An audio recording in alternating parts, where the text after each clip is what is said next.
Thank you for joining us. I'm Rachel Teagle, founding director of the Jan Shrem and Maria Manetti Shrem Museum of Art, and it's my pleasure to welcome you to our program today.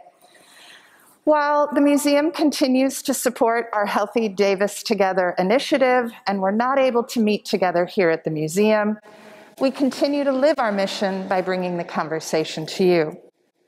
Before today's program begins, we should take a moment to acknowledge the land on which the museum stands. For thousands of years, this land has been home to the Patwin people. Today, there are 3 federally recognized Patwin tribes: Quechildihi Band of Wintun Indians of the Calusa Indian community, the Quetzaldihi Wintun Nation, and the Yochadihi Wintun Nation. The Patwin people have remained committed to the stewardship of this land over many centuries. It has been cherished and protected as elders have instructed the young through generations. We are honored and grateful to be here today on their traditional lands. Thank you to all of our partners and collaborators, and thank you for joining us today in this virtual space. Now, let's continue with the program. I am honored to introduce today's talk featuring MacArthur Fellow LaToya Ruby Frazier in conversation with the Manetti Shrem Museum's second scholar in residence, Sampada Aranke. Both of them join us tonight from Chicago, where they teach at the School of the Art Institute. Welcome to Sam and LaToya.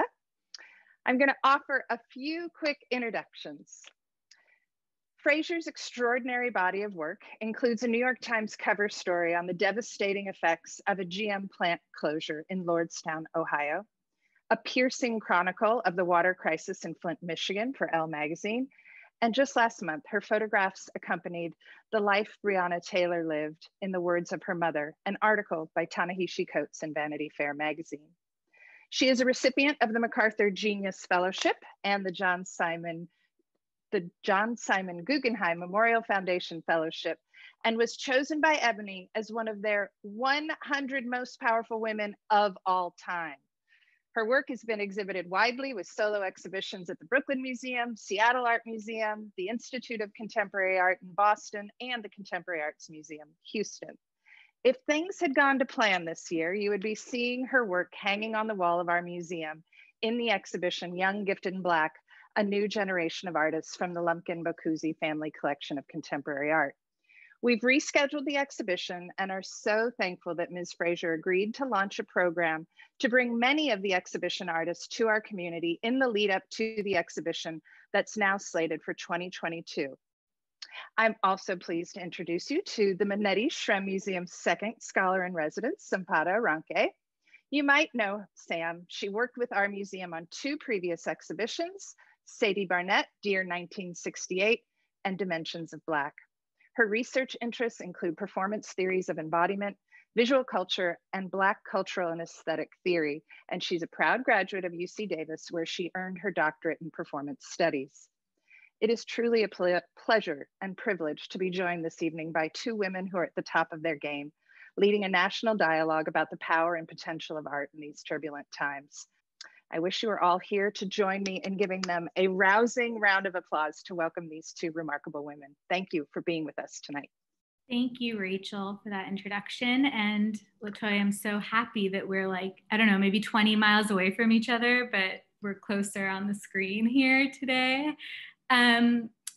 We're just gonna kind of jump in, and LaToya, you're gonna share some images with us, and then we can start a conversation and fold in the audience as well. So I'll kind of turn it over to you and follow your lead. Okay, and thank you. So I wanted to start out, I think, it's important to start out with the actual piece that Bernard Lumpkin owns. He was so gracious when I came to New York and was just releasing my book, The Notion of Family, which took 14 years to make, and it was published with the Aperture Foundation. And it was Bernard who purchased this work, but also through a book release party. And I think, it was really touching to have my work embraced like that through a collector like Bernard and his relationship with the Studio Museum Harlem and the way that they look after young Black emerging artists. And so I thought, what better way than to start with this image and start our conversation with this image? Because, this this piece that he owns, and it's beautifully installed in his home, is a cornerstone piece because it shows really important themes about my work, which is the collaboration between a parent and a child. So in this case, this is me and my mother, who worked together for 40 years producing The Notion of Family. So it was about our relationship as mother and daughter. It was also about our relationship to her mother, my grandmother Ruby, who raised me. And it was about the three of our relationships to Braddock, Pennsylvania, and the way that we were like these invisible women within this post-industrial landscape and a post-industrial economy, but constantly haunted by the steel mill industry and by Andrew Carnegie and all the different Scotsmen that settled there and benefited from that land. So these are really important domestic themes about mother and child and family, but also community and kind of how the body is one with the community. And so in this case, in our mommy portrait series that we make, we would take the mattress and stand it upright and drape it with the comforter. So this is Mommy Floral Comforter is the title. And what we would do is take turns quietly photographing each other, and then sometimes she would hold the cable release, or we would put the camera on a timer, and we would make these portraits together. What the viewer may not be aware of, even though we're kind of nodding to classic portraiture or African contemporary portraiture or painting, what's happening is the timing around this is we're shooting this typically during holidays when I'm visiting, and also after long periods of being in the hospital. She battled cancer multiple times. I myself have battled lupus most of my life. So these are during the holidays when we are very ill due to the toxic environment that we live in, but still we're not succumbing to that. We're understanding and exploring each other through portraiture as mother and daughter, kind of in solidarity and camaraderie around all of these circumstances that are impacting our bodies. My mother and I are very aware, and I think this is something important for the audience to think about, especially in light of climate change and environmental issues that we're facing right now. I grew over the years to understand that our bodies are not our own. We like to think that our bodies are our own, but really we're responsible for clothing them, feeding them, taking care of them. But really we're ingesting pollutants, chemical emissions. We have to deal with FDA regulations. So all that food that we're putting in our bodies contaminated. We have to rely on our government to do their job, but they do not, depending on the administration. Chemical emissions, EPA regulations. And then of course, when we're forced to go into the hospital, knowing that there's malpractice and discrimination and racism in the medical field and the healthcare system.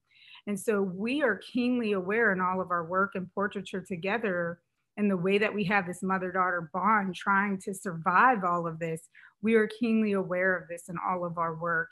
And this is why you see the timing of these portraits happening around these types of episodes. But then there's the aesthetic and beautiful formal quality of them, which is like taking a floral printed textile blanket and draping it over mattresses, and then standing there with these, tank tops on, these wife beaters in our pajamas, and choosing to think of like, if we've been making these portraits together for 14 years, how do you make it interesting? And so we came up with that idea to take the bedroom, turn it into a stage by lifting the mattresses and draping them and just kind of moving back and forth, photographing each other. And so it's really a question of how do you keep the viewer engaged with portraits that are being created over an extended period of time. And so I think it's really beautiful that Bernard wanted to have this work in his home. And I'm thankful that it is traveling and on view in the Young, Gifted, and Black exhibition. And so this is the book itself and kind of these themes that it takes on, which I think is also important because of Braddock's legacy and its history. When you look up Braddock, whether you Google search it or look for books on it, you're only going to see books on Andrew Carnegie or John Fraser, who was the first Scotsman, or history books on Braddock that people use when they go to tourist centers. But none of these books have African Americans in it, which to me is surprising because we've been there from the beginning and we were always a part of that workforce, including my family who was there in the early 1900s. And so it became important for me to take this notion of a family album or a book that can revise or contest the history written that excludes a population or particular families.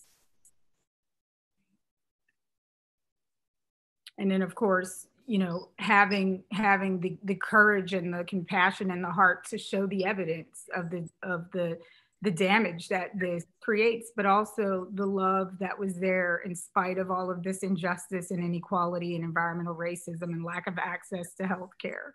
My grandmother was only about 2 blocks over from the hospital when she was suffering and dying from pancreatic cancer. And I'll never forget when my mother called me, it had took them hours just to come to get her. And so, you know, that speaks volumes to the lack of care, which we're even seeing right now in this pandemic, right? The lack of care, or the fact that this president does not want people to have access to universal health care or even Obamacare, but yet benefited from socialized medicine over the weekend. And so these are the kinds of dichotomies that we get in a system that's fraught with inequality, and in particular, a hatred towards Black women and Black women's bodies.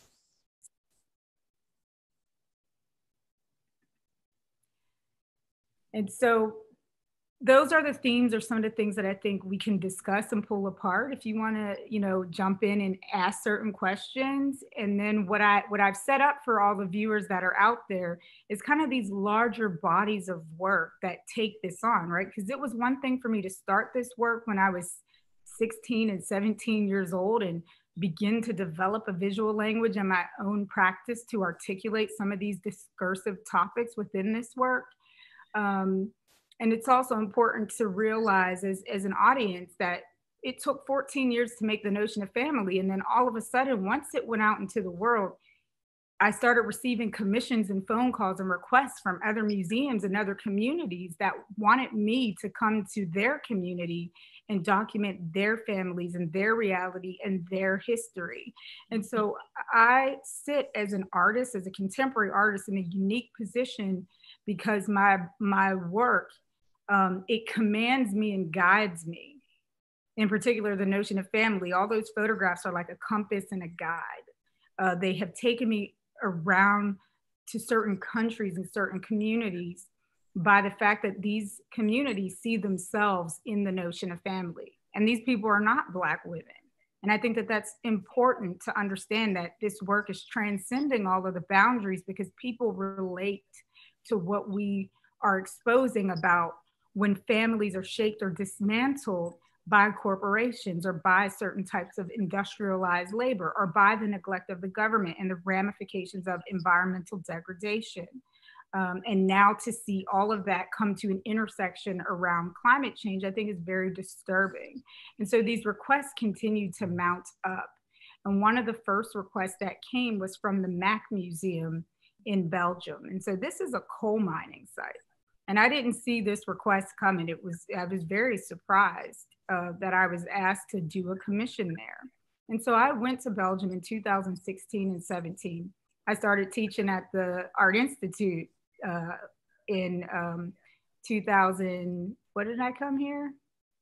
I got to remember when I came. Around that same time, I came, and what I was doing was taking flights. It's a 9-hour flight from Belgium back to Chicago. So I'm doing this in my first arrival to Chicago to teach at the Art Institute. And it's probably why we haven't met yet. Right? Never together met. And it's like, am I ever in Chicago aside from being in the classroom with my students? Because then I'm like off to the next community and family and commission. Mm-hmm.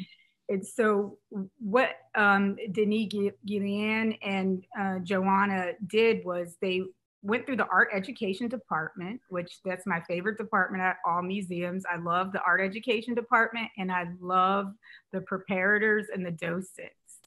And so the art education department went out into the community and they found families, these coal mining families, to come forward. They showed them the notion of family, and that's how these men came forward, and I was able to go to their homes and meet them. What I want to just quickly say about these 3 men here is Emile is on the left, Emile Godard. The man in the middle is Silvio Coco. And the other man on the other side is Antonio, who was the foreman. And the other two, you can tell by the way they're dressed, the way their shoulders are, they worked in the collieries underground. I'm pointing them out in particular because Emil passed away during the exhibition at the Museum a year ago.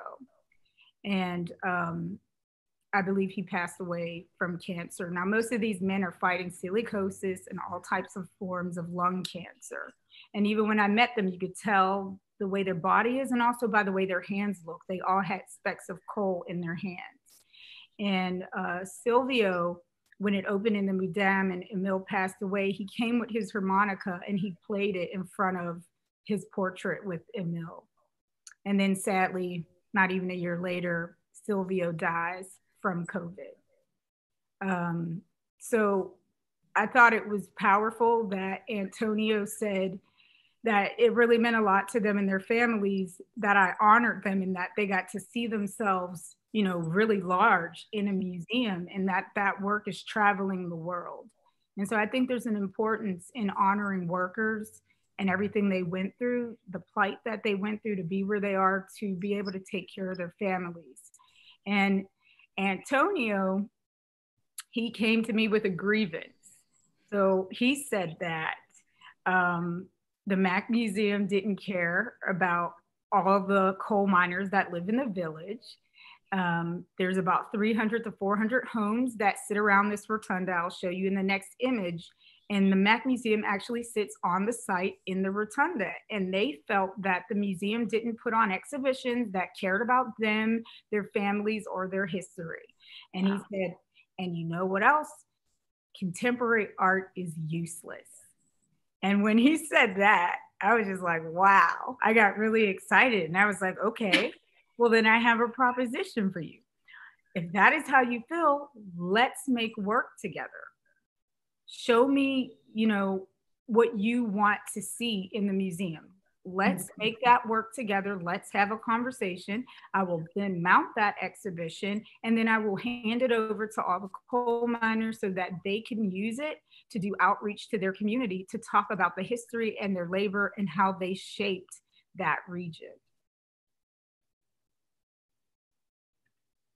And so this is what it looks like there. You see the rotunda itself. This was built in the early 1800s by Henri de Gorge, whose statue is right there in the middle of the Colosseum. And then you see where the cross is underneath, where that circle is actually where he is buried, him and all his family members. So this man was obsessed with Greco-Roman architecture. He believed in building monuments to industrial capitalists.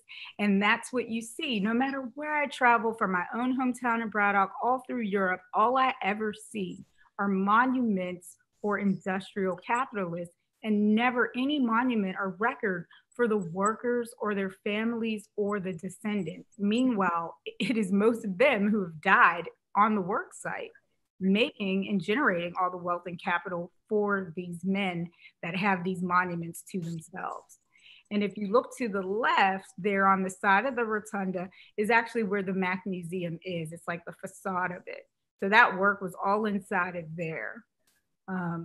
And all the way up to where this cross is on the side, you kind of see the edge of it in this courtyard area where you can walk. This is all the museum that used to be the historic colliery site.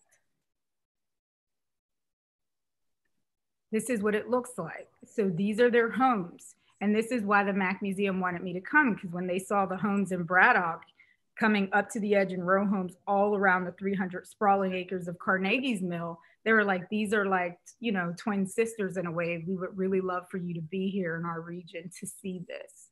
And I have this obsession with chartering helicopters. No matter where I go, I have to understand how my body is oriented in a space.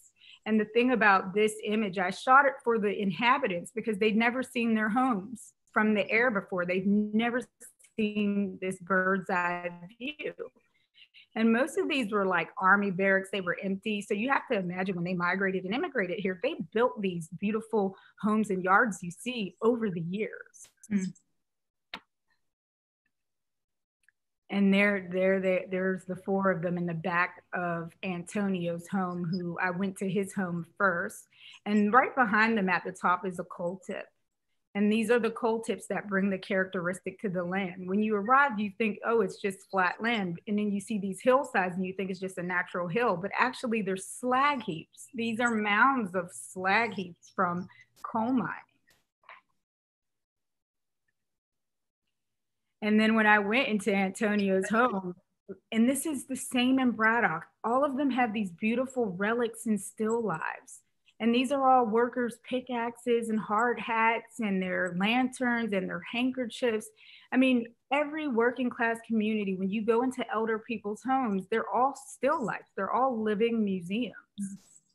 And so, of course, I like go on this massive photo shoot with him late in the hours. And they're like, oh, yeah, we're just going to see her for 2 or 3 hours. I would be in their homes for like 6, 7, 8 hours. So this turned out to be a really beautiful exchange with me and Antonio, who turns out to be a photographer. So he's a collector of all of the workers' objects, and he's also a photographer. And I love this. In every body of work, I find a worker who is also a photographer. And so this shows you the hillside. So look at how the coal tips go off into the distance.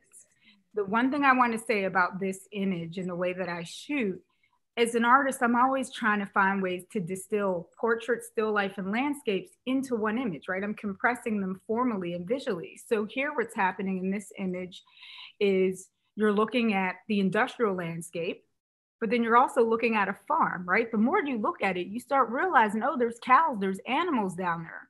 And then all of a sudden you see that there's an abandoned coal mining site. So again, compressing agriculture, industry, all into one photograph.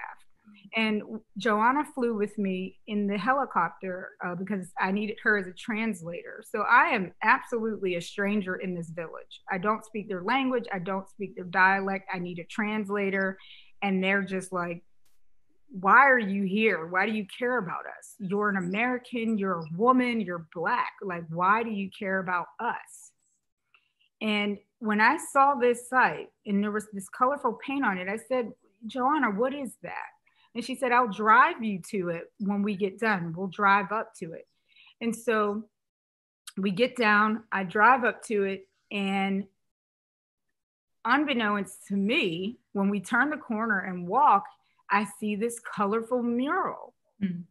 Again, this is an invitation. I didn't do research to go there, so I didn't realize that where I was exactly located and making work is exactly where Van Gogh was more than 100 years ago. So this mural that you see is the exact place he was 100 and few years before me, where you see the mural. They represent him, visually show him in this mural as a preacher, as a coal miner, and as an artist. Wow. So I felt blessed when I finally realized that I was connected through this long history. And what the coal miners did for the opening of the exhibition, I only opened the exhibition to them first. There were 3 different opening nights. So night 1 was only for the coal miners and their family and all the people who lived in the homes surrounding it. And they prepared this long speech. And in the speech, they compared me arriving there and my encounter and collaboration with them to Van Gogh. And then they gave me a lantern, a real coal miner's lantern. They put a handkerchief around my neck, and they gave one of the pickaxe to Denis, the director of the museum, for commissioning me to do the work. And so I just thought it was really profound and very touching to see that happen. And actually, here's an image. So these retired miners and the people in the community literally were making portraits of Van Gogh's face out of actual plants. And he lived in Mons. In the summer I was there in Mons, his home had this big sign on it because Mons was picked as the cultural city of the year. And so I went to the home that he stayed in. Unfortunately, they messed around with the home. And as an artist, I'm like, why couldn't they just leave it the way it was? But I was amazed that not only was there this evidence and these relics for him, and then them giving me this speech, here's his actual home, not very far from where I'm staying to produce this work.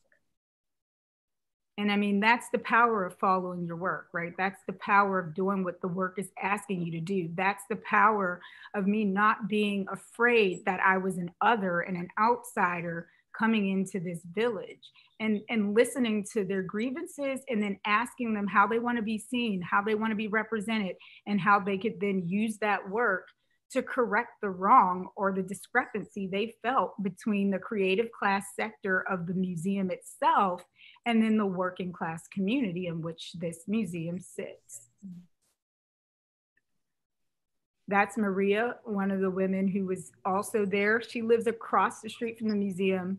And to create a picture of her living 50 feet, 30 feet from the entrance, and all of a sudden she can have her coffee and go into the museum and see herself in a massive way was so powerful. And she was so emotional at the opening because she showed me, she wears this necklace with her husband on it. So these are the prints. So they're very large lithographs printed in the Borinage by a master printmaking family of 3 generations in this very particular beautiful black that looks like the color of the coal tips. So it is made in the Borinage by the people in the Borinage for the people in the Borinage. And what you see the viewers doing is they're reading the text. So I took all of my interviews with them, and this is hours and hours of interviews. Joanna translated it to me to English. I sat with it for a few months, edited it, sent it back. She translated it back to French. Then I went to the Mac Museum in the basement for 2 days, and she stood down there with me until the middle of the night, each night. And she would help me so I could write it all in cursive in French, so that all of their wives, their children, their great-grandchildren, they could all read it for themselves. And so that's what you see people doing. And she lives across the street, and here it is, really large, her bedside with her husband who died too soon. And then he died young when he went into the coal mine, and she never married again, and she raised her grandchildren, and she would always say, this is my little life. And I'm like, Maria, this is a massive life you have. It's not little, it's not insignificant. And so it was important to honor her. This is what it looked like when they took over. So you see how the opening was really led by the miners themselves. The walkthrough is led by them for 3 hours. You see in the bottom right images of them in their coal mining uniforms. So like these men put on their uniforms. And then they showed the tools, and look at them teaching the kids about how they worked at that site. And they even had a radio station where like the kids were talking on the radio station with them during the run of the show. And then the one significant detail that I think is important that's lacking, especially because I was here during the time Trump and Pence came to power, they were whitewashing the working class in the US while I was in Belgium. And I remember Emil distinctly said, I feel sorry for the coal miners in your home state, Pennsylvania. He said, you know, this is like Middle Ages. It's like slavery, what Trump and Pence are saying. And this is a Belgian man saying that what he heard Trump and Pence saying, he found to be slavery. So this is powerful. And on top of it, I continue to see when I walked around the Borinage, all these beautiful brown people. And I'm like, well, what is this combination of culture happening, right? We're going to have climate change our culture because bodies have to migrate because of environmental catastrophe. Well, it's the same for labor when these men were leaving. So it started out with Belgian coal miners. Then you had Italian coal miners come because they were fleeing fascism and poverty in Italy. Italy and Belgium had a contract where they traded these men for the value of 1 bag of coal, and they were immediately sent underground.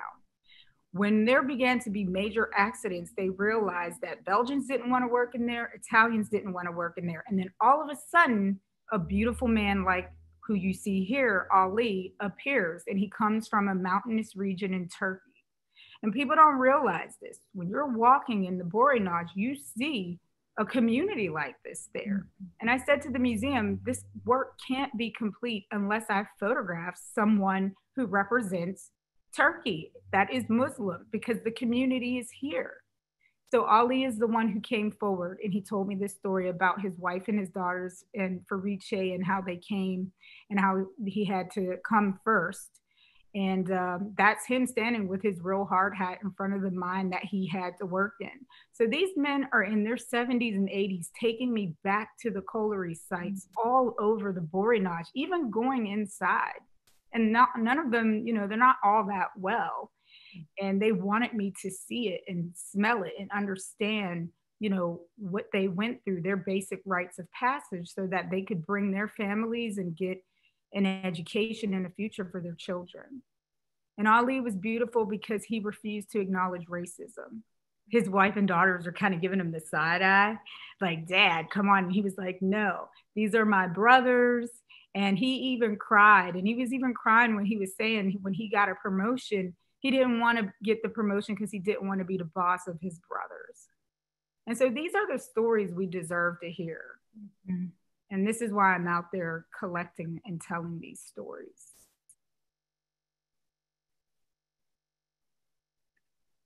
And that's the families. That's me with all of them at the opening. And so you can see they're Italian, they're Belgian, and they're from Turkey. Mm-hmm.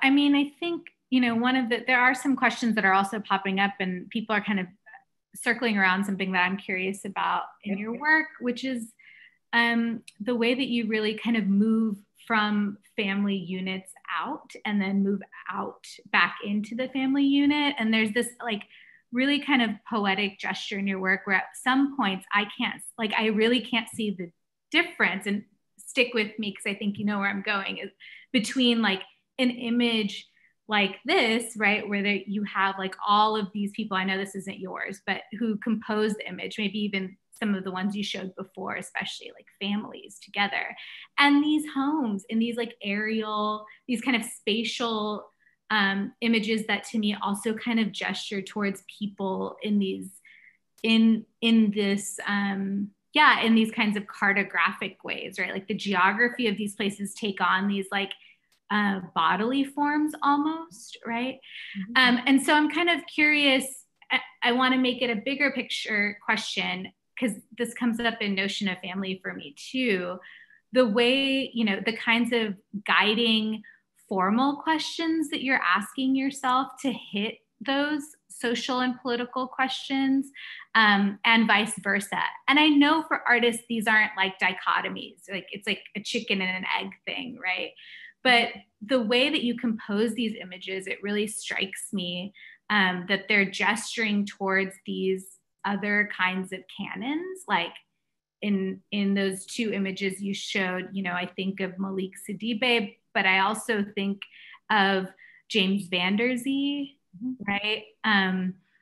And yeah, Gordon Parks is alive in your work, of course, and I know that he's very important to you and in that kind of composition of the image as a social weapon. So I'm just curious if you could talk a little bit about, especially when you're working with families, right? How you think about the formal and the composition of the formal in relation to these questions of social life and political critique. Yeah, thank you for that. I think a lot of this stems from the realization the older I got that I was born by a river in a valley in the shadow of two hills. And that's W.E.B. Du Bois. One of the things that I learned when I was invited to UMass Amherst to look at all his letters and books, they began to digitize his library that's now open for the public. He is from Great Barrington, from the Housatonic River area in Massachusetts. Mm-hmm. And so all of those letters and documents of his are now there, and they're being digitized. And I was invited along with Carrie Mae Weems, Nicolene Thomas, Brendan Fernandez, just a beautiful group of us, made work in response to some of that with other academics for the inaugural opening of those archives. And it really did strike me deeply to see that in 1930, Du Bois went back to Great Barrington to his high school, and he gave this speech about environmentalism and environmental justice. And he indicts the Great Barrington region for turning its back on the river. And that was the moment it clicked for me. Like, you have to get in a helicopter. You need a bird's eye view. You need to rise above your circumstance so you can break the strongholds and the spiritual grip that the dark forces of this dark valley has on you and your family. And it was his words in that speech that made me realize I had to do it. And so that's when the aerial views become very important. And that would be in 2013 when I came across that speech. And then I was asked by Sandra Jackson Dumont to do the exhibition at the Seattle Art Museum, where my big color aerial views begin to come into play. And I'm using them not only to show you the river and the environmental degradation, but also to indict the county for trying to push the last remaining Black family on a plot of land. They put all this waste and dump site around their homes to squeeze them off their property, because until their house was demoed, they couldn't rezone it to more light industry. I went up in a helicopter and I photographed it, gave it to the family so they could use it in a lawsuit against Allegheny County, and their home is still there today. They're still there. And I think, like, this is the power of going from the micro level to the macro level. The power of me charting a helicopter, not only to help me spiritually get unbound from that place, but also to use that image as a weapon to help that family see. Like, this is how all of the geography and its history is shaped around you. And also, Braddock in particular, in 1755 is the Battle of the Monongahela River. It's the battle of the Monongahela. Braddock was owned by Queen Aliquippa. This is indigenous sovereign land that we're on in the first place, that Carnegie has his steel mill on. And this is where all the bloodshed and the massacres happen. And what I am saying in my work, when you see me keep collapsing from the interior domestic to the large exterior of the landscape, I am saying that this is all one. All of this history, all of these massacres, all of these battles, all of this toxicity, it is imbued not only in the landscape, but in the body of the inhabitants. Spiritually, that is in us. That is a part of us. We have grown like little flowers within all of that soil and history. And my images function as this kind of not only a mapping, but an archaeological dig and excavation to render that clear to the viewer so that they understand. You know, our work rests on things unseen. It's not simply a still life. It's not simply a portrait. It's not simply a landscape. This is a real expression of what this means to have to be at war within your skin, within your flesh, within the water, the soil, and the air. This dance that we keep doing with our ecosystem and our environment to try to survive, when in reality, I guess we're slowly dying. But all of these things are bound up in us. And I think when we deny civilizations, when we deny the visibility of certain bodies, right? Whether it would be someone like Ali being in that landscape, or me and my mother and my grandmother being in Braddock, when you deny that, that is a form of violence. And we keep perpetuating this violence. And so I'm trying to render it visible to let people meditate and sit with that and understand. Like, this is who we are. This is what it means to live and be alive. This is why there's so much conflict and struggle. But even within that, I think we should always do what's right, and that's fight for humanity. I know. I'm like, let's go from there. Like, there's only one way to go from there. Yeah, and so here it is, right? This was the signage that I grew up seeing in the 80s. I was born in Braddock in 1982. My grandmother was raised there in the 1930s. My mother grew up there in the 1960s. And this is the thing, like, Braddock was a city before Pittsburgh existed. Braddock was the city everybody went to.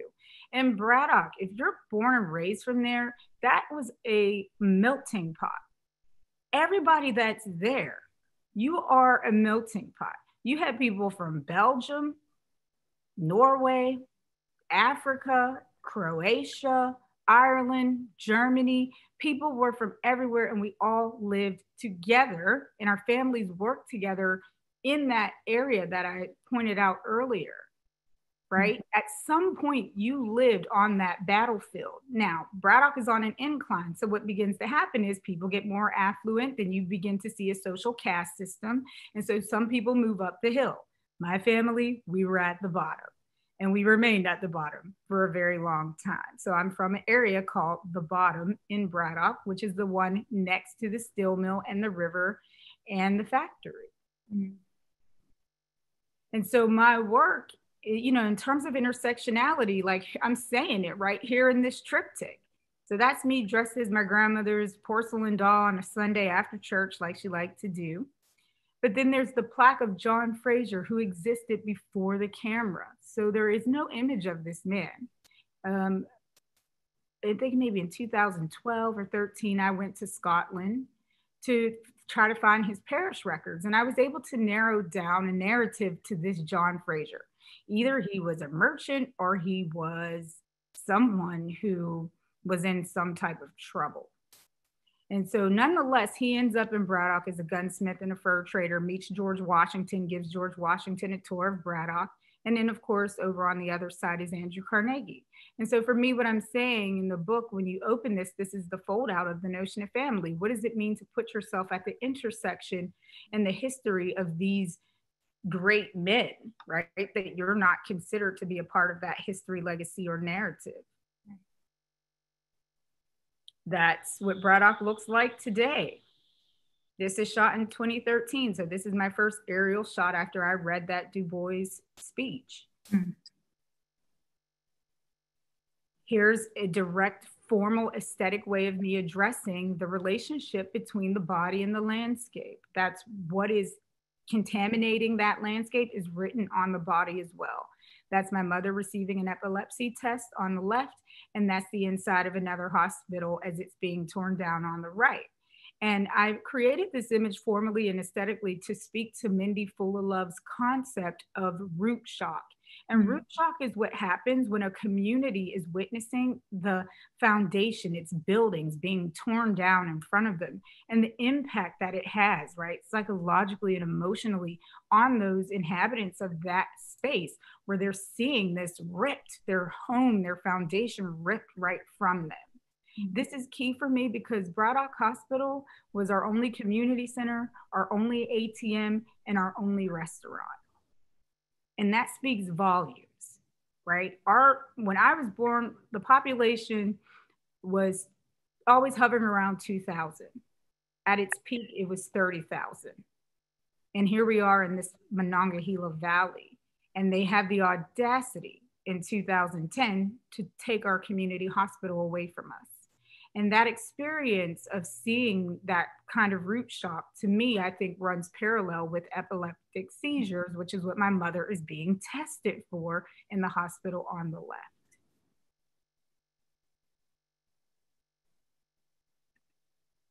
Then my grandmother. The image on the left, I always thought, oh, this is too much street photography. It doesn't make sense. I always kept this one out of the edit. And then all of a sudden she dies in 2009 from pancreatic cancer and diabetes. I go back to this image and I realize it means a lot. And all of a sudden I realized, okay, LaToya, you can't make portraits just inside the home anymore. You can't make the still lifes or the portraits with each other. You got to come outside. Our community found out that our hospital was being taken from us on the 11 o'clock news. They had no regard for our humanity or our lifeline. Like that was our lifeline. UPMC Hospital claimed that it was losing money, that it was underutilized. So it chose to close our hospital and tear it down in a blink of an eye. Mm-hmm. It was illegally torn down. And what I had to begin to do is learn from the elders of my community what it means to participate in civil disobedience. And so that's what you see on the page across from my grandmother. So you see them, UPMC, Unfair Profit Making Corporation. This is us opening day outside of the new UPMC, built about 12 miles away in an affluent neighborhood that already had a hospital that UPMC was trying to compete with and put out of business. That is healthcare in America. Mm-hmm. That a nonprofit healthcare corporation can close all its hospitals in underfunded, invisible, elderly, working class communities, go into affluent neighborhoods that already have hospitals, compete with them, and go international. UPMC is in Scotland, like UPMC is in China, UPMC is in so many other countries, and yet Americans don't have access to it in communities like mine, where it's still a Superfund site, where industrial working is still happening and polluting the landscape. And now they're doing fracking thanks to the Trump administration.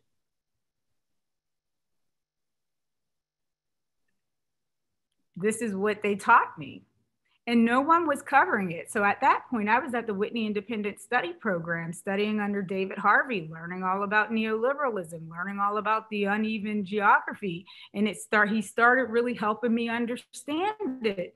And I'm like, I need to go home. So I would teach at Rutgers University Monday, Tuesday, Wednesday. I'd be at the Whitney Independent Study Program on Tuesday. I would drive home Friday, Saturday. I would be out there with the elders in my community, documenting them doing civil disobedience to slow down the process of our hospital being torn down.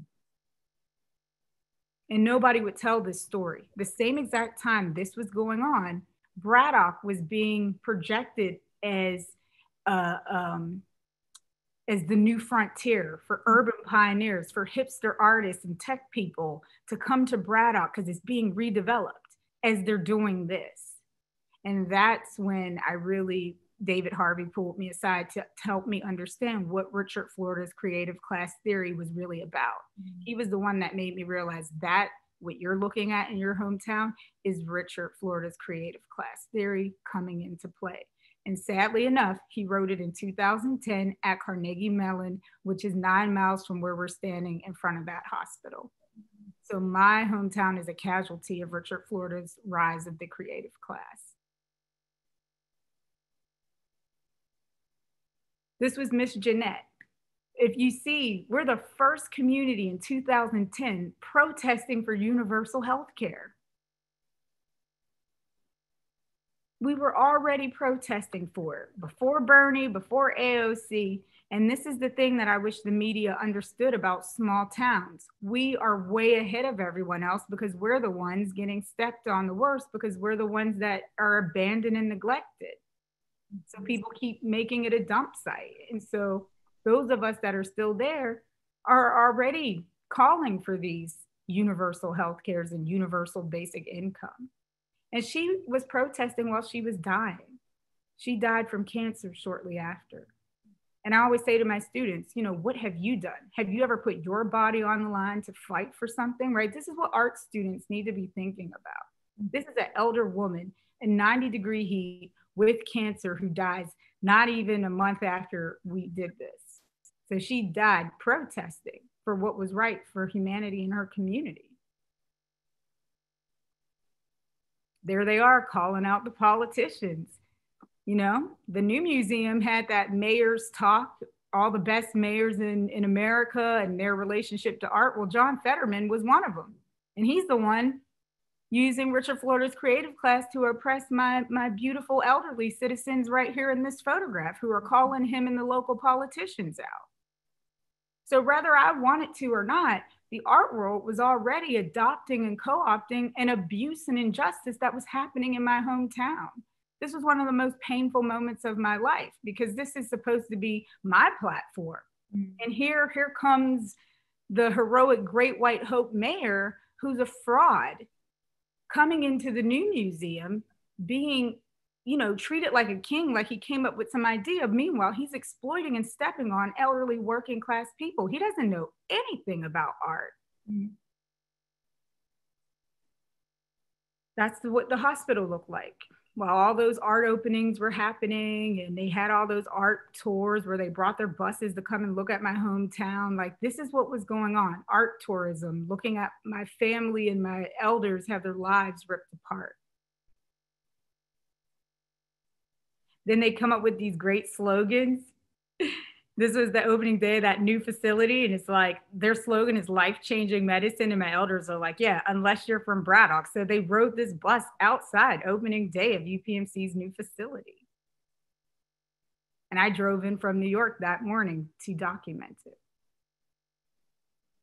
That's the photolithographs that were on view at the 2012 Whitney Biennial. These are the close-ups of them. And so I was guided by Mary Kelly, Greg Bordowitz, LaToya Frazier, David Harvey, Martha Rossler, Alan Sekula, that kind of helped me figure out Jenny Holtzer. I stood up for Jenny Holtzer because I felt that Levi's ripped off her work. They worked with an ad company called Wieden & Kennedy. I think they inappropriately used the font in the text, which reminded me of text and font from Auschwitz. And what was interesting was when the work was on view and we did talks with people and tours, they were critiquing it and saying the same thing. And that's Jenny Holtzer's slogan. So what would Levi's and Wieden & Kennedy know about Jenny Holtzer's work? They're misappropriating it. And I was in the Whitney Independent Study Program with her daughter at the time as well. And then, of course, this landscape, this pasture, when it's not an open field, it's an industrial town. And so these are the discrepancies in me kind of using conceptual art, photolithograph, copy editing, and then using silkscreen to put the voices and questions from the elders of my community underneath these like really elegant, slick, gritty ads, which I think are deceiving.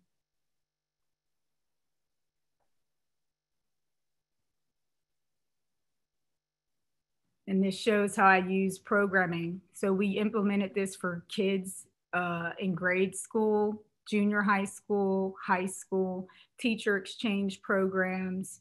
I had Tony Buba come from Braddock, the most famous filmmaker from my hometown. He's my hometown hero. That's him and his wife, Jan. I do a performance one night where I get a Levi's billboard that was up in New York. They had ads all over New York City. I happened to get one of them from 7th Avenue, and then I took it and painted over it and turned it into this sign upside down and questioned who gets to go forth, because the slogan was go forth urban pioneers and colonize the new frontier, which was Braddock, Pennsylvania. So I got my hands on one of those billboards of one of their urban pioneer hipsters and severed his head and turned it upside down and put Martin Luther King's quote over top of it, stating about our susceptibility to advertisements. Mm. And then people began to cut it up as I lowered it off of a lift from the top of the ceiling at the former Whitney Museum. And then you see how people continue to respond as Tony and Jan were talking, and they had a conversation with Sharon Zicken also about loft living and gentrification. And so the audience was emotionally moved because they were so upset with the fact that Tony was telling them the truth and showing his films and the real documentation versus this exported, appropriated image they got of Braddock, which was simply not true. Mm-hmm. And that's what it was left. So the artifact of that performance is the slogan of Martin Luther King's quote about our susceptibility to advertisements. And that's the way it travels today to different museums and different communities that are interested.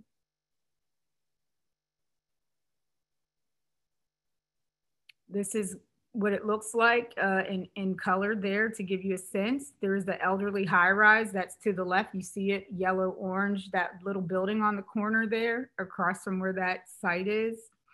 Those are elderly homes and apartments for elderly people who were supposed to be able to cross the street and go into the hospital, but now there's no hospital.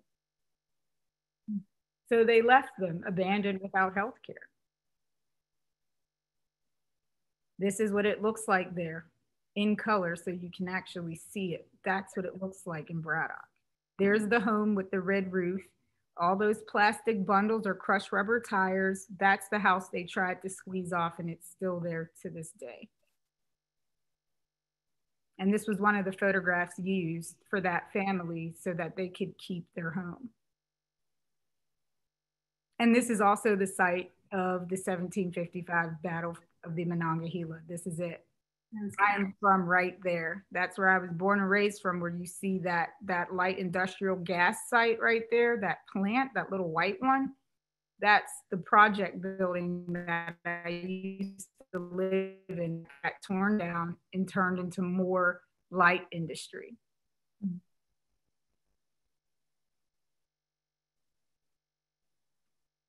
And that's Isaac Bunn, the man who lives in that house with the red roof. And this is at Sandra Gold Ford's show for me at Seattle Art Museum for the Gwendolyn Knight Jacob Lawrence Prize. And so I gave my prize money to Isaac Bunn. We brought him to the opening, and instead of it being me or Sandra leading the talk, we let Isaac, the person whose property that is in the photograph, address the audience in Seattle himself. So that's him opening night, talking to people from Seattle, telling them what they did to his property.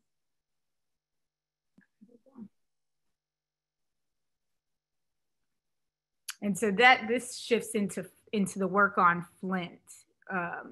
But is there some questions or comments? No, I think the Braddock work and the Flint work we can talk about together. It's about 7:30, so it was, we can kind of go till about 7:40 and then open it up for some of these questions as well. Okay. Yeah, but I think those two projects to me, there's a lot between them, so I'll wait until this. Okay. Hard. And so the water crisis begins to happen.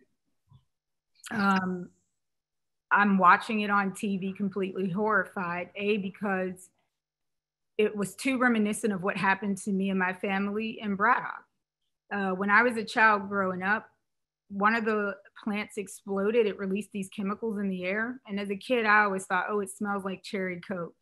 I didn't realize we were ingesting something that was going to cause us terminal illnesses. On top of that, our water was contaminated with bacteria, and we didn't know. So when you think about all the autoimmune disorders, especially in my case, I literally developed an autoimmune disorder because I lived there and I drank that water and I breathed that air, and then I didn't know that it was harming me. And my family didn't know either. And I often hear people say, well, why don't they just move away? People cannot financially move away. It's not that they're being stubborn. They don't have the income. They don't have the savings. This is the landscape they only know. And it hurts me when I hear people say that as well, because they're not aware. Allegheny County in Pennsylvania had admitted, it is on record, it was a lawsuit, a Saunders consent decree. When I was growing up in that aerial shot I showed you a moment ago, Allegheny County finally admitted guilt for housing discrimination. My family was one of the families living in there with the Saunders family during that time. That's why the project building is no longer there. They had to tear it down, and then they had to pay all the families so that they could move into other neighborhoods and integrate those neighborhoods. Well, the white people living in those surrounding neighborhoods, they didn't want us there. So they did a counter lawsuit against Allegheny County for trying to give us vouchers to move and integrate their neighborhood. So I never moved into one of those neighborhoods. As a little girl, I moved over one block into a house on Washington Street and lived there with my grandmother. That's what happened to me. And I can only understand it now as an adult. But that impacted my life. That impacted my upward mobility. That impacted my health. That means that I paid a consequence. Mm-hmm.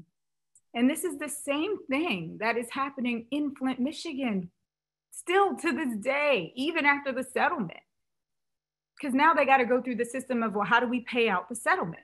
So yeah, Shay Cobb and Amber, yeah, they've been notified there's a settlement, but you got to fill out all this paperwork. You have to show proof that it impacted you. Like, people have no idea. Just because you see a lump sum figure in a settlement, what you need to do is follow the next several years, how it is paid out and disseminated to those citizens. Mm-hmm. My family never got the money to move to own a home in a cleaner suburb. It never happened. And so this is Amber and Shay, and I was asked to go to Flint to cover the water crisis. So here it is again, people knowing the notion of family and calling me in because they think that I would be the right person to produce this. Elle magazine is a fashion magazine for women. It's never had a black and white social documentary section. So I was doing something that had never been done before for them.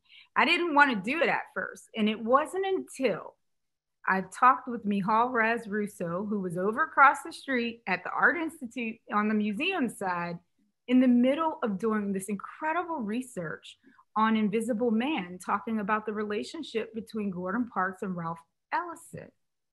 We never saw this collaboration because it was never published. It was never fully realized because the magazine it was supposed to run in went bankrupt.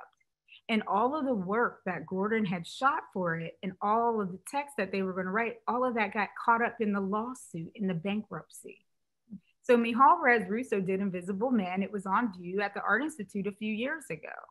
And it was because she showed me the notes that Ellison wrote for Parks to go and make these photographs, which was like this, he gave him this shooting list, these ideas that are supposed to be a visual representation of institutional racism, and that he would shoot it in this surreal kind of way to address what that type of institutional racism and denial of access to these places for Black people in the North, what it does to them mentally and spiritually. And so that's what Gordon was doing when he was shooting that work in the 40s in Harlem to make this visual expression of Harlem is nowhere. And then, of course, it became images for Invisible Man is what ended up happening. And so Shay and Amber are both poets. And so I went thinking, wouldn't it be nice decades later to update what Ellison and Parks did in Harlem with two mothers, two activists, two artists, two poets, women in Flint, Michigan, in the middle of a man-made water crisis. Like, what does that emotionally and psychologically look like for them and through their lens? And so I had 6 months to understand Flint, Michigan. It took me 14 years to understand Braddock. I had 6 months to understand Flint, Michigan. And I obsessively followed Shay Cobb. She's the school bus driver for the city of Flint. So that was how I was able to orient and navigate the city. That's how I was able to quickly understand it. I kept following her bus routes. Now I look like this crazy woman following in a car, all these little kids on the school bus, you know, trying to understand the city. But she was very patient and generous. Amber is Shay's manager. I was originally supposed to photograph Amber because her family is large, but she has been battling cancer and lupus and she just wasn't physically up for it. And of course, me and Amber bond because we both have lupus. And so this sisterhood immediately begins to build around our health, our illness, and fighting this water crisis. And so I end up making this beautiful photo essay on Shay, who you see standing there with her mother, Miss Renee, and her daughter, Zion, who was 8 years old at the time. So this story is laid out through her being a school bus driver, a poet, a singer, an activist, a single mom, doing her thing in the middle of this water crisis. And she has just the most beautiful, bright personality and spirit. You wouldn't have thought a water crisis was going on hanging out with Shay. You know, look at Zion, right? This is like my obsession with Dutch painting and Vermeer. You know, there's a still life, there's a portrait, there's an interior, there's, you know, mom is watching her, making sure she could do her homework. The sad part about this, what I'm looking at when I'm staring at little Zion and she's looking at me, is that over 8,000 children were impacted by this lead contamination water. We can see over the largest reports in the New York Times and in one of these big PBS specials that a lot of them are dropping out of school. They're cognitively and emotionally impaired. And the American Pediatrics Association has already told our government that they need to monitor this because these children will not graduate high school. So this is what's happening right now in Flint. This is the cover, a Harlem family, Gordon Parks. Who would have ever thought that these two images would echo each other? like the type of abuse because of institutional and environmental racism that still exists in the North. And this is where I'm thinking about, you know, Black people leaving the South, coming to the North, hoping for jobs and prosperity and opportunity, only to find themselves shut out yet again and abused. And this is where Ralph Ellison says, like, maybe we never reached our mountaintop. Maybe we never got to the there, right? Instead, we're trapped in cities like Pittsburgh, Chicago, Detroit. Maybe we didn't reach our mountaintop. We're just trapped in these concrete mazes, locked out of these institutions, dying from poverty and racism and mental illness because of all of this systemic injustice. This is the day that Obama came to Flint, when he did the public display and media was everywhere, where he was supposed to have a sit down with Governor Rick Snyder and correct him for allowing this to happen. These are the families and the community members outside of Northwestern High School. They waited for hours for Obama to show up. I'll never forget, because all the photojournalists that were there, they were like, "Are you coming into the school with us for the event?" I said, "No. I'm here for the people. I'm an artist. I'm not following that media spectacle. The story is right here." Mm-hmm.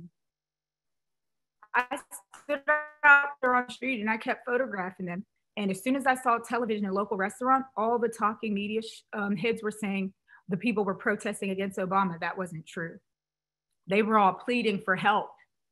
They were asking him if he could say it was a national disaster so they can get funding. Mm.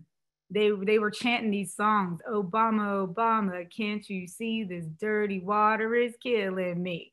And then another woman was like, "Obama, take me with you. I'm losing my hair." I mean, it was just like they were just pleading for him. And the media just distorted the whole story. And this is why I do what I do, right? This is why I take the position I take. I will never be a photojournalist. I will never make work for the media to co-opt it and use it for politicians and the elite. The point is to take the side of the people and let them tell the story, let them be seen and heard from their perspective and point of view. And so this is me in a helicopter above the Flint River at the University of Michigan, Flint, where Shay is a student.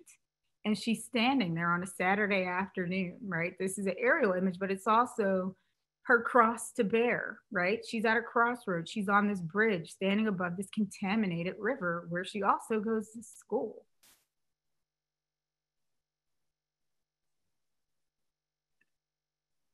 So this is the spread from the final piece. And you see, this is her Uncle Rodney staring at Obama taking a sip of the Flint River during his time in Northwestern High School with Governor Rick Snyder. You know, this was the most heartbreaking moment, because the moment Obama did that gesture, everybody in America forgot about Flint. Mm-hmm. And that's the power of the Oval Office. That's the power of the commander-in-chief. They can make you forget, change the history. They can change a narrative. And people are still dying in Flint, by the way. It's not over. They switched the water supply back, but they didn't put all the pipes in. So if you've got faulty patchwork of water pipe, you're still using corrosive water. This shows just, you know, again, the spirit of Amber and Shay. And we were just having a great time bonding, regardless of the pain and the trauma, of course. Then when we did the show at Gavin Brown's Enterprise, my only first commercial gallery show in the United States was in 2018 at Gavin Brown's Enterprise in Harlem. And that was one of the reasons I was happy to take it there, to do my first show with this work in the United States in a commercial gallery in Harlem, blocks from where Gordon Parks and Ralph Ellison and James Baldwin, all these artists that were fighting and trying to advocate for Black people to have opportunities. So we're not far from the area where they worked with a psychologist in a church in a basement to help get mental help for Black people in Harlem, right? There's a whole history there that people aren't aware of, with poets and artists and writers and doctors intervening to create opportunity to bring health and wellness to people in these cities. I went back to Flint, as you saw in that big facade billboard, it says water is life, which comes from Native Indigenous people. So those are Nestle water bottles that Shay and Amber collected, and we went around and scooped them up and put them in a car. And we went back to Pearson Road, which is where I first met them. And they put these bottles in the fence to spell out water is life. And I photographed them in color. And then that's what you saw 30 feet high on the facade of where Gavin Brown's Enterprise used to be in Harlem. And then this was the fundraiser print where we then spelled out #NoFilter. And we used those prints to send the sister tour around the country and to places like Puerto Rico so that they could keep educating people about the water crisis. So all of a sudden, the images again take on a different performative role. They now become the fundraiser. I now switch my hat on to philanthropist, where I'm now mentoring and working with Amber and Shay, who formed a group, an artistic group for women called the Sister Tour. So I'm like their patron saint of the Sister Tour in Flint, where I make, I take proceeds from my print sales and I send it back to the Sister Tour. And the Sister Tour then helps other women and men in the community so that they can continue to do their pursuit of their creative endeavors. So we still operate that way to this day. And then I continued to put up flags to count down the days because the media went silent. Flint was no longer headline news. So I was putting up flags at different institutions. This was done through Creative Time. I think I'd put up flags at like 13 or 15 different institutions around the country to continue to count down the water crisis, or really count up the days that continued. Then the change happened when I realized the photo essay wasn't enough, all these interventions wasn't enough, when the Attorney General threw out all the criminal charges against all the people who caused the crisis and caused all those people to die. And it was through the fundraising of the print sales that allowed Amber to go to Puerto Rico and Vieques, and that's where she met a man named Moses West, who invented an atmospheric water generator that is 26,000 pounds that can make 2,000 gallons of water per day. And so the question became, how do we get this 26,000 pound generator to Flint? Because that's what they wanted to do. And because the Attorney General did what she did, I was like, all right, tell me what you want. Tell me when you need it there. And that's when I approached the Robert Rauschenberg Foundation. And they were the ones that helped match my money to raise the $50,000 to bring this machine to Flint. So we took it, with that money, we got it off of a military base in Houston with Moses, and we brought Moses and this technology to Flint, Michigan. And so this is the day it arrives. You see us setting it up. This is the community that set it up and learned how to use the technology so that they could get water across the entire city of Flint to their family and friends and community.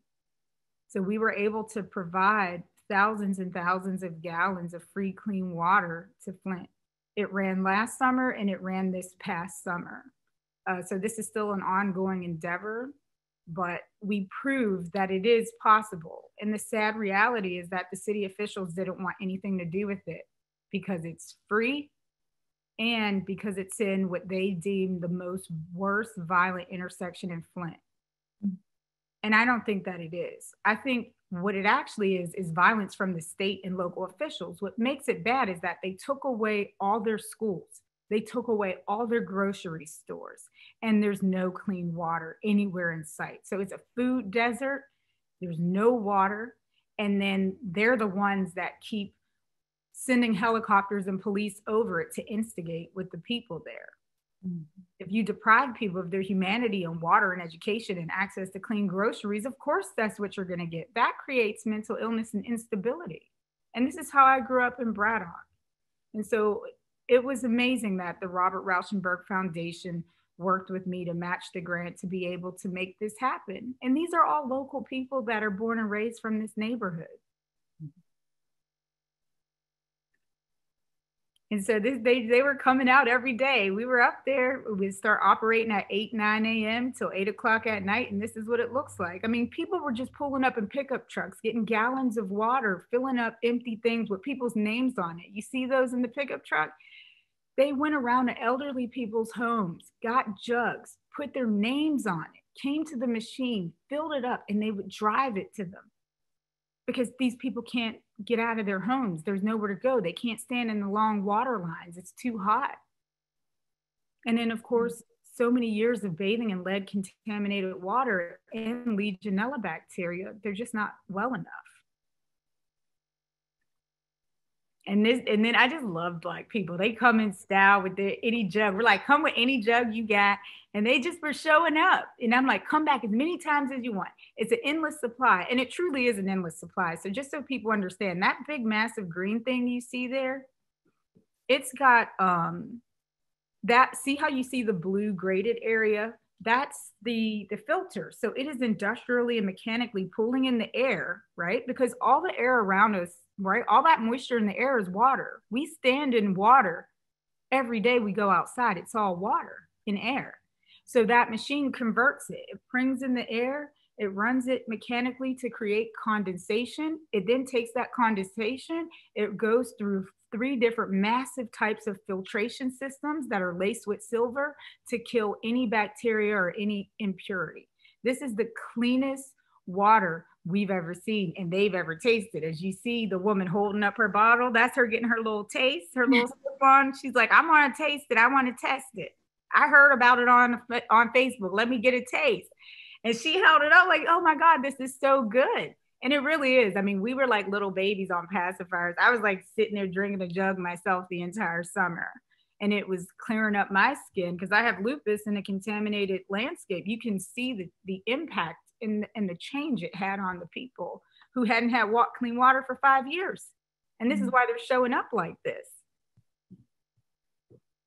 And then I love it when they're in their Sunday best coming after church and like people coming from the hospital, people just walking over, people pulling up in cars. It was just the most beautiful thing I'd ever participated in. Yeah.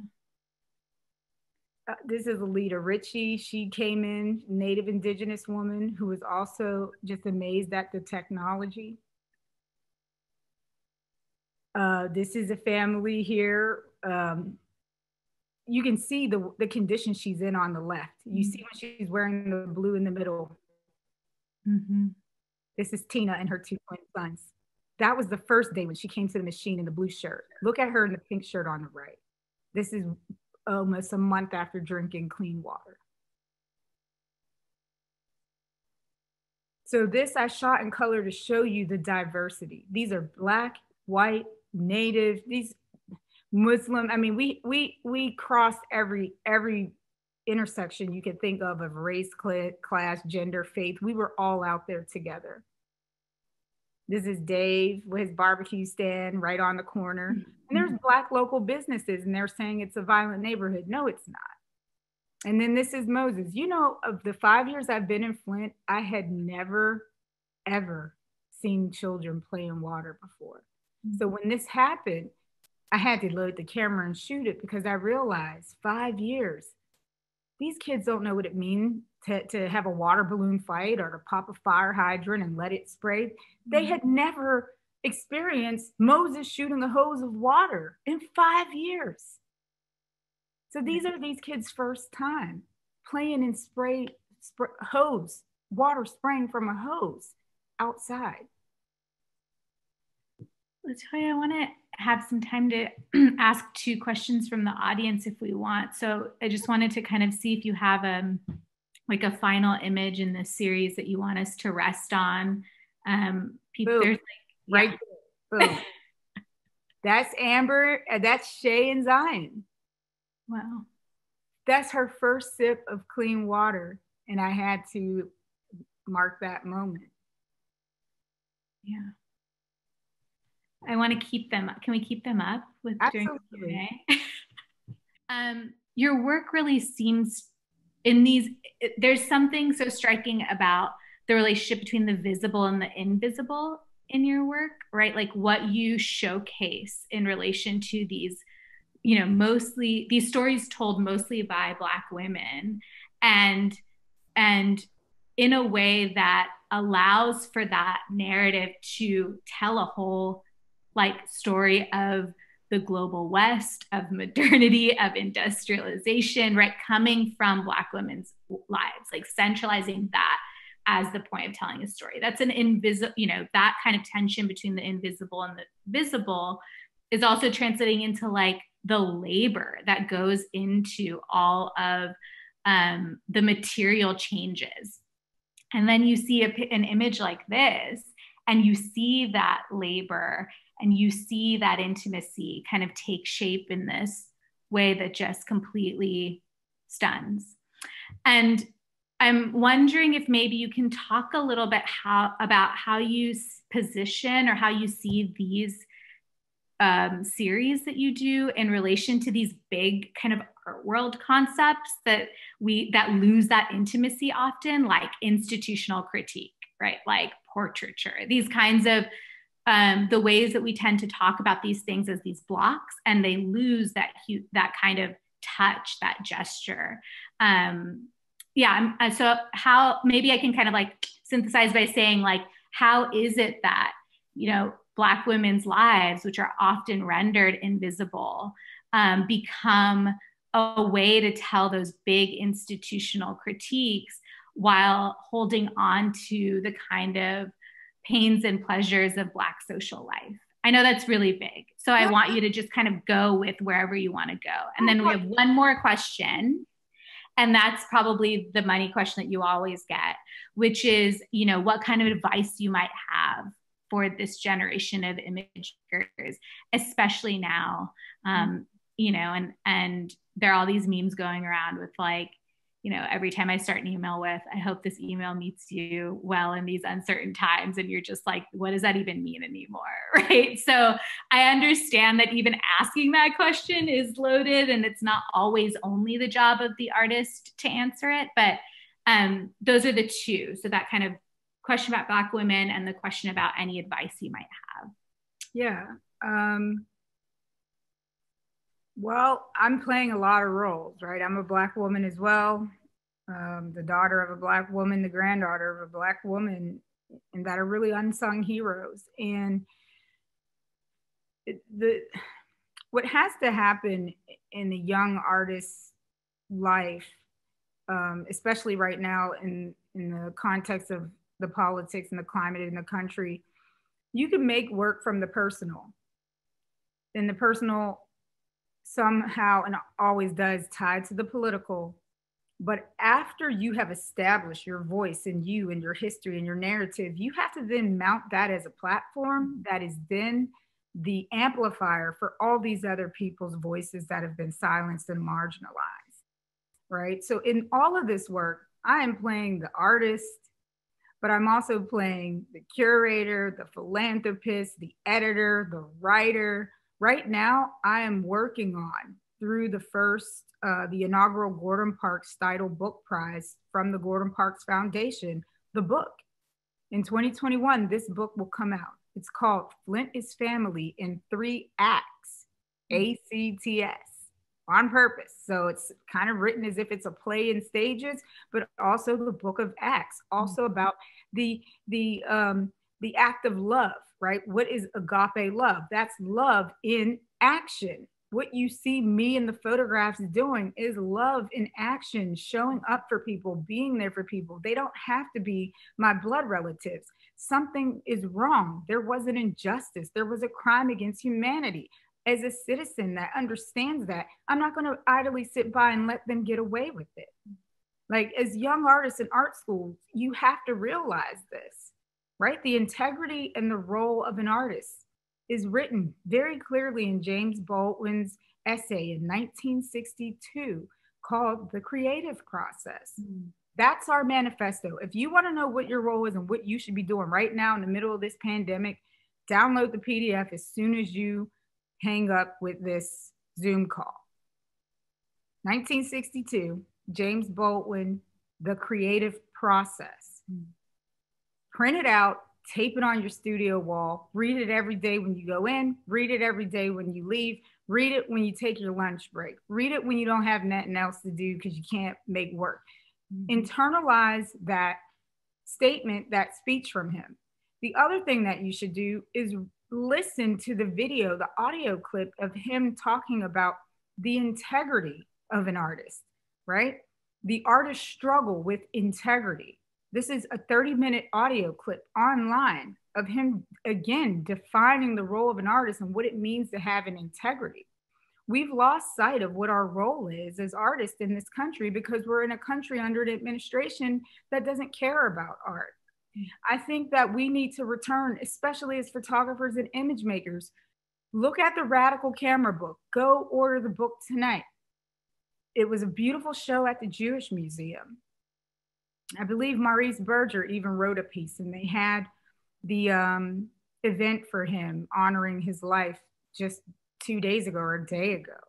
Maurice was the first person that championed my work. Mm-hmm. People didn't understand the notion of family, or, you know, like, who's this Black girl making this work of poor people and her mama on drugs, and like, who does she think she is making this work? They didn't understand. And it's like, I can't change the circumstance that I was born into. Mm-hmm. Yes, I come from a blue collar, working class, poor town.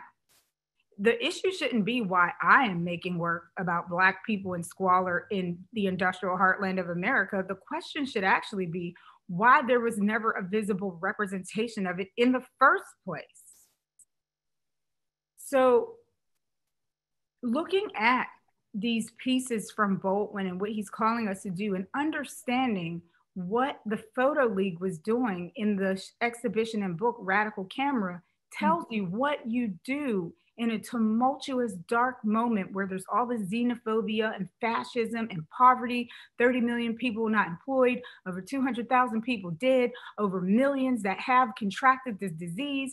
We don't have a vaccine. There's a vaccine being created under Operation Warp Speed that we don't even know if we can trust. I'll tell you right now why I'm pissed off. I take hydroxychloroquine. I need hydroxychloroquine because I have lupus. Hydroxychloroquine ran out and there was a shortage because Bolsonaro and Trump and Chris Christie want to take it as if it's Skittles. They have no right taking hydroxychloroquine when millions of women, lupus is seen as a women's of color disease. It predominantly impacts Black women and Asian women. And now there are large numbers of transgender women with lupus. So clearly it's connected not only to the hormones, but to the environment. He didn't take that as it wasn't a coincidence. He's causing the shortage on purpose because he knows all these women of color rely on it. And now they're creating a vaccine that unfortunately has an adverse reaction to people who need hydroxychloroquine. Isn't that ironic? So all these women that are invisible, that no one's written a damn word about, as they talked about him touting hydroxychloroquine, nobody ever humanized it and said, wait a minute, it's a disproportionate large amount of Black and Asian women that need that medication. Mm-hmm. Not one media outlet ever produced a story about that. And now, not only is there a shortage, we may not even be able to take the vaccine when we are some of the most highly susceptible people to COVID. This is why I have not left my home. Mm-hmm. And so these are real consequences of invisible stories, invisible realities, invisible people. We are now quarantined. So now we're invisible 3 times. You know, we're 4 times removed from being invisible and being dehumanized and being degraded, and knowing that we're not going to get treatment. Even if there is a cure, we'll never be able to take it.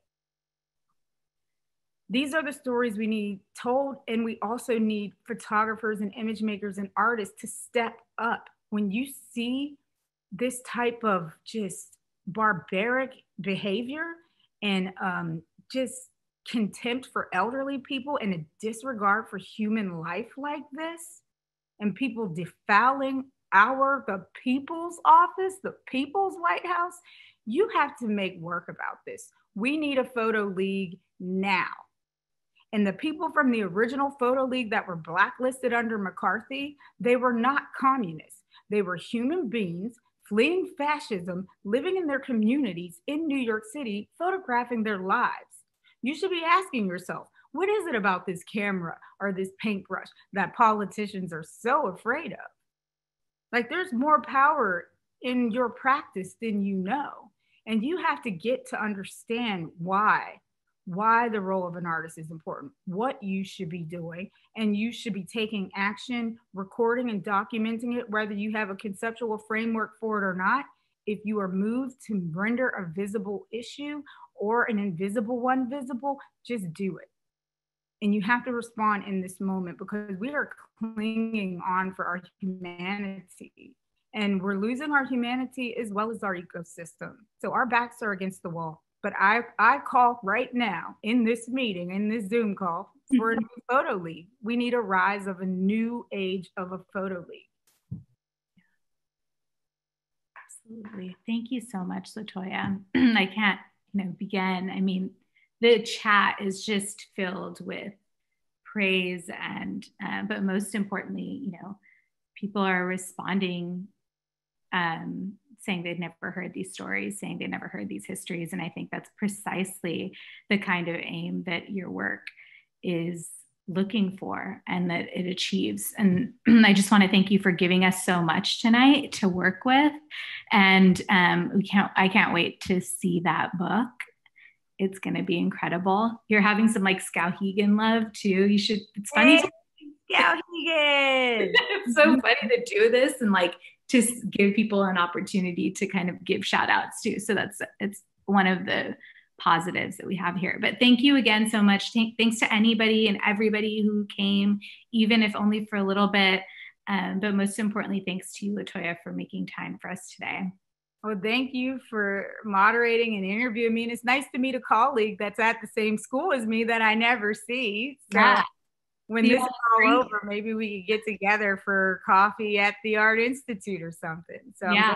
I'm glad I made a new friend tonight and a new colleague. And hi to all my students that are out there, or former students, or all my Skowhegan brothers and sisters, and anybody who's ever supported my work. Whenever you buy my work, you are helping me save people's lives and generate opportunity for other people. So it's going to a real place and for a real cause. So from the bottom of my heart, thank you all so much for supporting the work and for spreading the word about it.